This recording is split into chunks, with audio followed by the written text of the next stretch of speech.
আর আপনাদের কষ্ট করতে হবে না।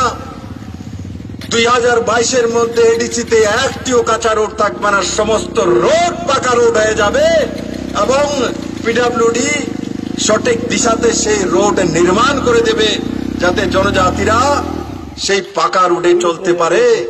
এবং সিমেন্ট ব্লকের রোড 15 বছর তার মধ্যে মেইনটেনেন্স লাগে না।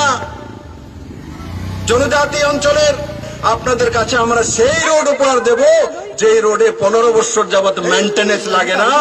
তার ব্যবস্থা এই সরকার এডিসির জন্য করছে। বন্ধুরা, কিভাবে কাজ করছে ভাবাই যায় না। এত সুন্দর রাস্তা, আপনি মানে এত ভালো লাগছে এখানে। তো আমি একবার বলেছিলাম যারা উন্নয়ন দেখতে পান না, একবার ক্যাটারেক্ট অপারেশনটা আপনারা করিয়ে নিন। 7 বছর যে ডেভেলপমেন্ট এ রাজ্যে বিজেপি নেতৃত্বে সরকার করেছে, বিপ্লব দেব এবং বর্তমানে মুখ্যমন্ত্রী মানিক শাহ, চিন্তা করতে পারবে কেউ? আজকের দিনে আমি সেটাই বলবো যে উনারাই আসুক এখানে, এসো দেখো কি ধরনের উন্নয়ন আমরা এখানে করেছি বা এখানে করতে যাচ্ছি। আমরা শুধু এখানে না, এই উন্নয়ন সারা ত্রিপুরাতে আমরা সেই উন্নয়নের, যিনি আমাদের দিশা দেখান, যিনি আমাদের রাস্তা দেখান, আমাদের যশস্বী প্রধানমন্ত্রী নরেন্দ্র মোদীজি, সেই পথে আমরা চলছি। ये परिवर्तन क्या होता है, ये पड़ोस में त्रिपुरा में हम अनुभव कर रहे हैं। त्रिपुरा के लोगों ने लेफ्ट को हटाकर भाजपा पर भरोसा किया। आज देखिए विकास की योजनाओं को तेजी से जमीन पर लागू करने में त्रिपुरा बेहतरीन काम कर रहा है।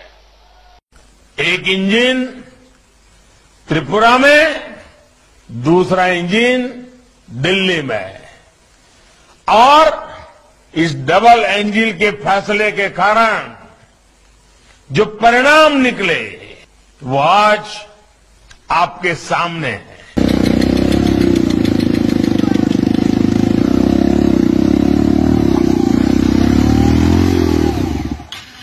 উপরে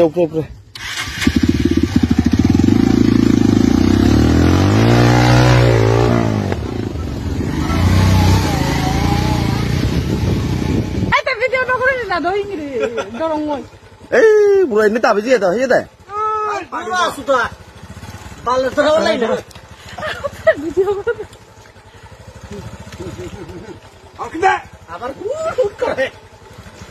এই তো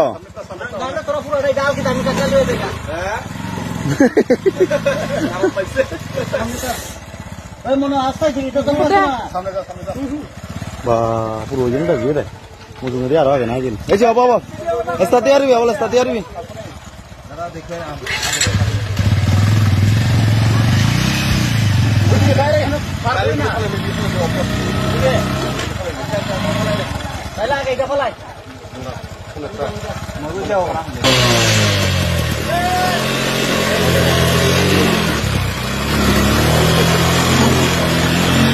ওই এইবার প্রথম দেখলাম দাঁড়ায় দাঁড়ায় বাইক চালাইতে।